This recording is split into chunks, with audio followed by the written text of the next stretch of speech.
we realize that suffering isn't caused by events, but by our interpretation of them. If you're in pain today, there's something crucial to understand.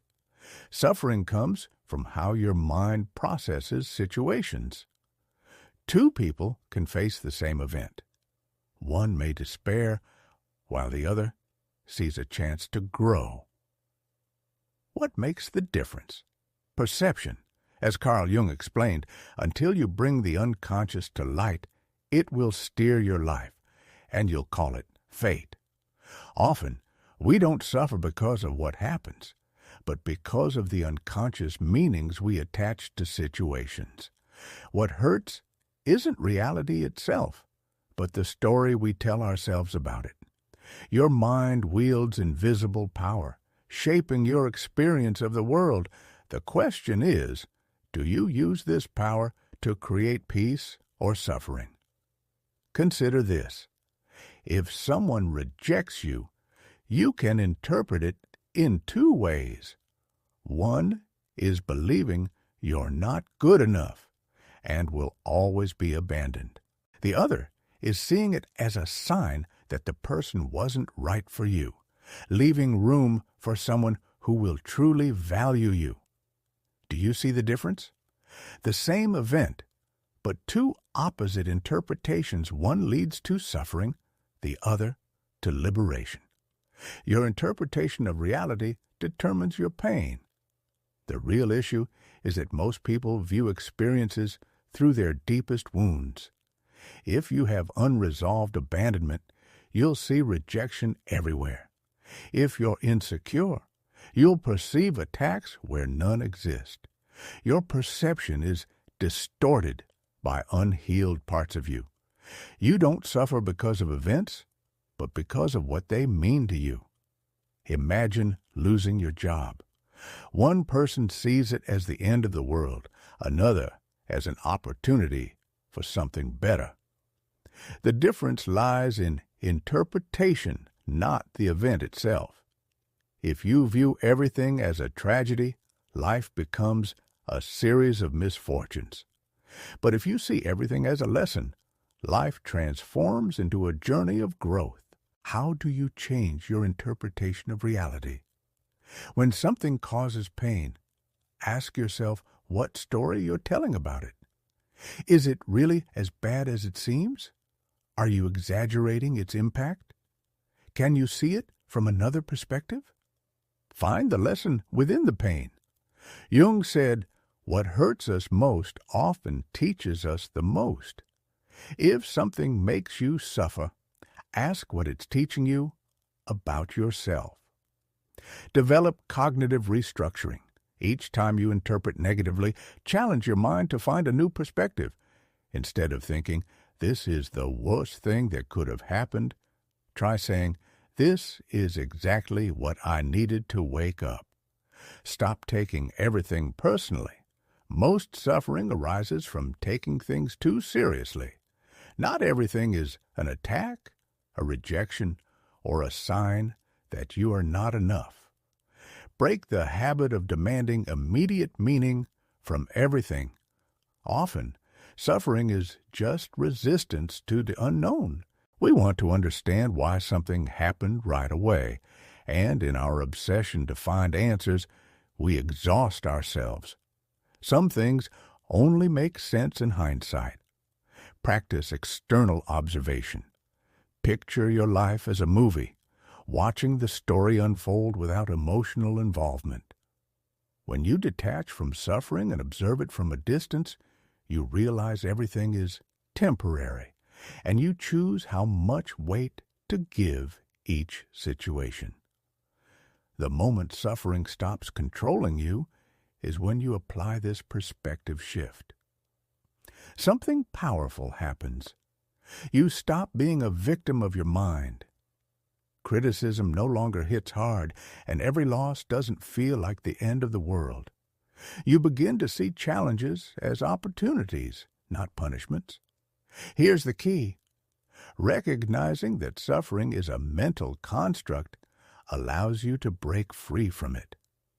But there's more. The deepest root of suffering is attachment to things, people, and expectations. Next, I'll show you how to break free from this attachment, so you're no longer a prisoner of pain. The second step is to break free from attachment to what you cannot control. If anything traps people in suffering, it's their need to control the uncontrollable. You want others to act as you expect, for things to unfold exactly as planned, for life to align perfectly with your expectations. But here's the truth. Life owes you nothing. Accept this, and you'll free yourself from suffering. Carl Jung discussed how attachment is the root of human suffering. We cling to people, situations, and ideas, and when reality doesn't align with our desires, we feel pain. But this pain doesn't come from life itself. It comes from our resistance to accepting it as it is. The first truth is, the more you try to control, the more you suffer. Look at your life. How many times have you tried to change someone only to be frustrated when they stayed the same? How often have you made a plan, and when things didn't go as expected, you were consumed by anxiety? Suffering doesn't come from the event itself. It comes from your struggle against what is. People don't change because you want them to. They change when they decide to. Things don't always go as planned, but that doesn't mean they can't turn out even better. Uncertainty is a natural part of life, and resisting it only causes more pain. Accept that you can't control everything. Life is unpredictable. No matter how much you plan, some things will always be out of your hands. Instead of resisting, learn to adapt to what comes your way. Identify what you can control. You can't control other people, but you can control your responses to them.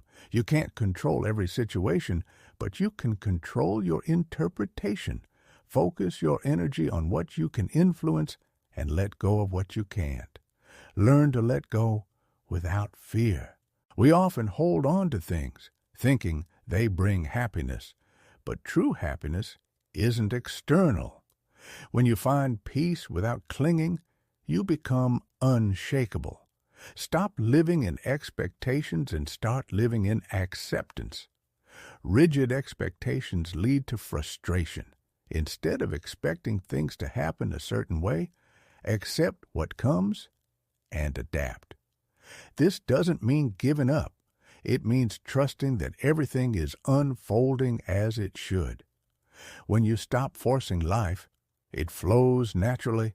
Understand that everything is temporary. Today's pain will be tomorrow's memory. What seems impossible now might not matter in a few months. Suffering thrives on the illusion of permanence, but nothing lasts forever. Try this exercise. List your current worries, then divide them into what you can control and what you can't. You'll see most worries fall into the second category. Commit to letting go of what you can't change. When you release control, your anxiety decreases. You stop wasting energy on what's beyond your reach, feeling lighter as frustration fades. You're no longer fighting reality. Surprisingly, things start to fall into place naturally when you stop forcing and let life flow. Try a 1-week challenge. When things don't go as planned, say aloud, "This is what it is. I accept it and move forward." If you feel the urge to control someone, remember, everyone has their own journey. Focus on yours. List what you're clinging to and ask, "What if I let this go?" Each night, reflect on how free you felt from the need to control. As you practice this, life feels lighter, not because it's perfect, but because you've stopped fighting the inevitable. But there's more. Letting go of external attachments isn't enough. You must also manage your internal world. Without mastering your emotions, you'll continue to suffer no matter how much you try to control everything else. And that's what we'll discuss next: how to master your emotions instead of letting them control you. Suffering doesn't just come from external events, but from how you handle what's happening inside. Your emotions can be your greatest ally or your worst enemy. If you don't learn to control them, they will control you, causing you to react impulsively and trapping you in cycles of pain. But if you master them, you'll become unbreakable. Carl Jung spoke about the shadow, that hidden part of you that you repress because society taught you it was unacceptable. Ignoring your shadow doesn't make it disappear. It becomes your jailer, controlling you from deep within your unconscious, triggering uncontrollable anger, paralyzing fear, or deep sadness. However, when you integrate and understand it, you stop being a victim of your emotions. You realize you're not your emotions. You're the one who observes them. Imagine being in a stormy sea. The waves are your emotions. If you let them sweep you away, you'll drown. But if you learn to surf, you'll move with them without being overwhelmed. That's the power of emotional mastery. Anxiety isn't the issue. The problem is resisting feeling it. Fear isn't the enemy. Your interpretation of it is. Sadness isn't the end. It's a signal that something in your life needs attention. To stop being enslaved by your emotions, first observe them without identifying with them.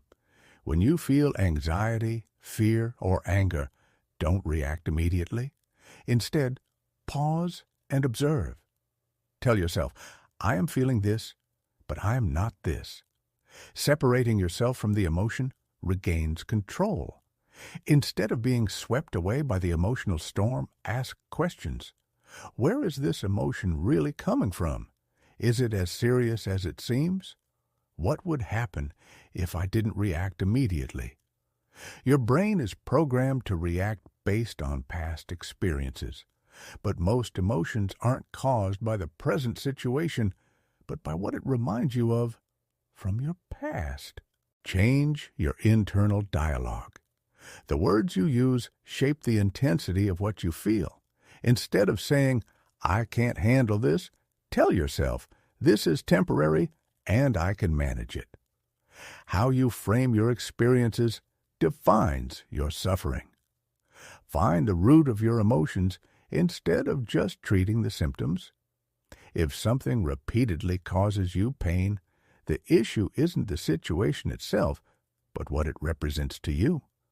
Jung said, true growth happens when we confront what we avoid. Ask, what past wound is being triggered by this emotion? Often, present hurt reflects something unresolved from the past. Use conscious breathing to control your emotions.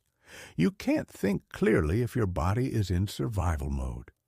Before reacting, take a deep breath. Inhale for 4 seconds, hold for 4 seconds, and exhale for 6. This signals your brain that there's no real danger, helping you regain clarity. Another effective technique is writing down your emotions before reacting. Instead of acting impulsively, jot down what you're feeling. Often, seeing our emotions on paper makes them seem less overwhelming than they did in our minds. Emotions are energy in motion, and if you don't channel them, they get trapped, turning into suffering. If you feel anger, use it to exercise. If you feel anxiety, take a walk. If you feel sadness, write or create something. Don't let emotions accumulate without direction. If you want to master your emotions, try this for a week. Each time you feel a strong emotion, write down what triggered it, how you reacted, and how you could have responded differently. Before reacting to someone, count to 10 and breathe deeply. If you still feel the same way, decide how to act.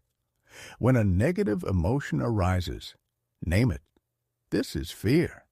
This is frustration. This is anger. Naming emotions reduces their power over you. Practicing daily gratitude also helps shift your focus from suffering. Even in tough times, acknowledging something positive rewires your brain to see beyond immediate pain.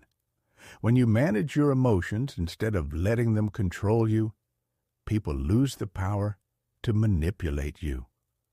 Problems no longer overwhelm you as before. Your mind becomes clearer and your decisions become more strategic. You experience peace even amid chaos. But there is something even more powerful than mastering emotions. You must also stop seeing yourself as a victim of the world. Suffering persists when you cling to the belief that life owes you, that the world is unfair, or that circumstances are against you. This mindset traps you in a self-made prison, hindering your progress. And that's what we'll explore next, how to break free from the victim identity and take full control of your life. Carl Jung emphasized personal responsibility. The moment you stop blaming others and take control is the moment you truly begin to free yourself from suffering. Here's something many don't want to hear. No one is coming to save you. While this may sound harsh, it's actually a blessing. Understanding that the power lies within you means you stop relying on external factors to change your life. You no longer need someone else to rescue you because you can become the person you've been looking for. Fact number 1, no one is coming to save you, and that is a blessing. Waiting for someone to rescue you, hoping for fate to change in your favor, or expecting things to magically improve is an illusion that only prolongs your suffering. The world isn't against you, but as long as you rely on external changes to feel better, you'll remain trapped in frustration. The key is to realize that only you are responsible for your happiness. The victim mentality is driven by 3 main beliefs. 1, I have no control over my life. This belief makes you think your destiny is dictated by others or mere luck. 2, the world is unfair to me. This thought convinces you that life owes you something and that you're stuck in a streak of bad luck. 3, I need others to recognize or help me. Depending on external approval to feel valuable or to progress keeps you powerless. People who have transformed their lives share one thing in common. They stopped waiting and started acting. They didn't cling to the idea that the world owed them something. Instead, they took control and became the protagonists of their own story. Here's how to break free from the victim identity. 1, change your internal narrative. Pay attention to how you talk about your life. Do you say things like, "This always happens to me," "I never have any luck," or "People always let me down"? These statements reinforce the idea that you have no power. Change your dialogue to, "I choose how to respond to this. I can change my situation. My past does not define my future." How you describe your reality determines how you experience it. 2, identify where you feel powerless. Ask yourself, in what areas of my life do I feel stuck? What situations do I keep repeating? What do I constantly complain about? These answers will show you where you've adopted the victim role. 3, take responsibility for what you can control. You can't control others, but you can control your responses. You can't change the past, but you can decide what to do with it. You can't prevent every obstacle, but you can choose whether to define yourself by your struggles or by how you overcome them. The key is to own your life instead of waiting for someone else to fix it. 4, Challenge your need for external validation. We often suffer because we expect recognition or fairness from others, but the world isn't always fair. Instead of waiting for others to validate your pain or efforts, focus on what you can do for yourself. When you stop depending on external approval, you become truly free. 5. Take immediate action, no matter how small. The first step to breaking free from the victim mentality is proving to yourself that you have control. It could be something small, like changing a routine, learning something new, or making a decision you've been avoiding. The important thing is to act. Stop looking for excuses and start looking for solutions.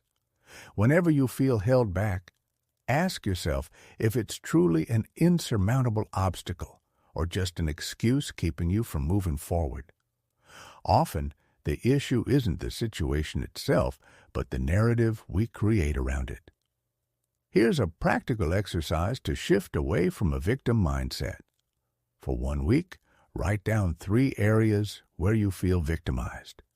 Note how you can take control in each situation and act on at least one. It doesn't have to be big. What's important is proving to yourself that you have the power to change it. Taking control of your life leads to empowerment and peace. Your relationships improve as you no longer rely on others for happiness. You face challenges with greater resilience, and suffering decreases because you focus on solutions, not complaints. But there's something even more powerful. When you find a purpose greater than your pain, suffering stops dominating your life. Suffering is inevitable, but some people endure it with more strength because they have a purpose that gives meaning to everything. Without a clear purpose, any obstacle feels unbearable. But with a purpose, suffering becomes a teacher, not a punishment.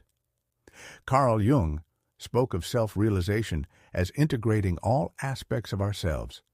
He believed suffering signals something within us that needs understanding, working through, and transformation. The goal isn't to eliminate pain, but to use it as fuel to grow stronger and wiser. Consider someone you admire for their strength. Resilient people have faced hard times, yet used suffering as a catalyst for growth. They found something that gave them a reason to move forward, finding meaning in their experiences. This doesn't mean romanticizing suffering or seeking it, but recognizing the growth opportunity behind every challenge.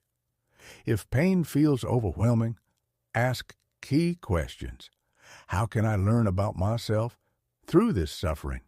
In what areas is this pain pushing me to grow? How can I transform this experience to help others? With a purpose greater than your pain, suffering becomes a challenge, not a sentence. You stop seeing yourself as a victim and recognize your power to transform your life. Jung spoke of individuation, the journey to becoming who you are truly meant to be. A crucial part of this journey is finding a purpose that gives your life meaning. To achieve this, identify what ignites your passion and consider what activities make you lose track of time and feel most alive. The key is to focus on what energizes you, not what drains you.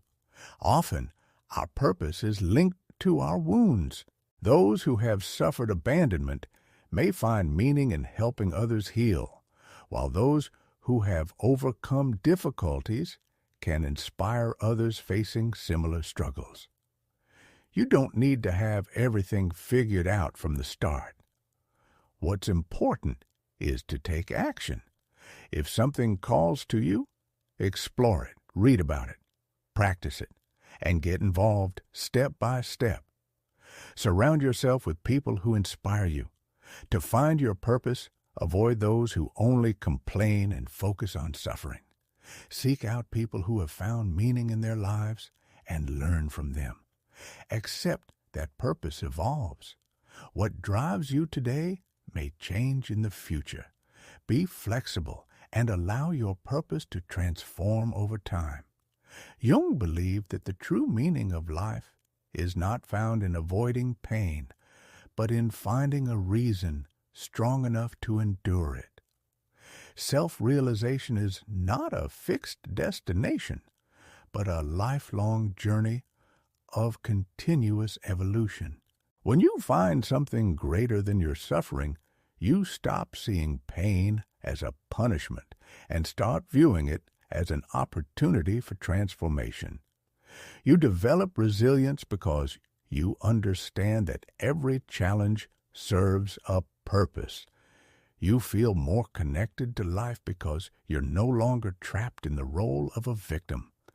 Purpose is what turns suffering into wisdom and adversity into growth.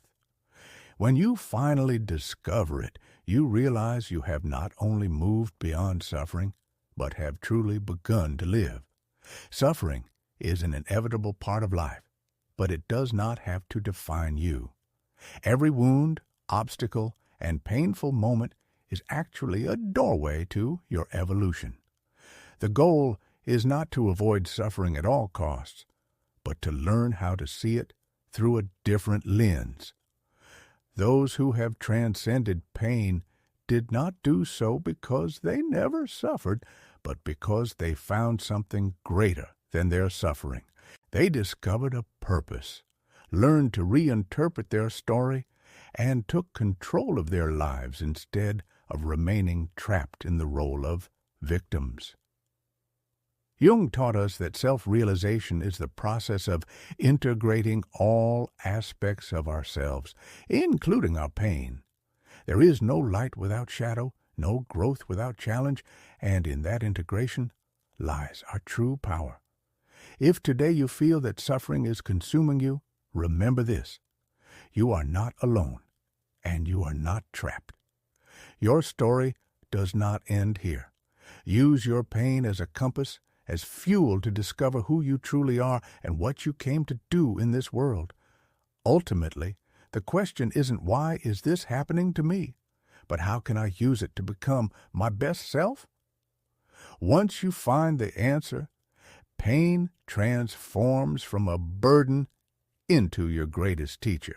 If you found this message helpful, remember to subscribe to the channel, activate the notification bell, and share this video with others who might benefit. Let's keep growing together.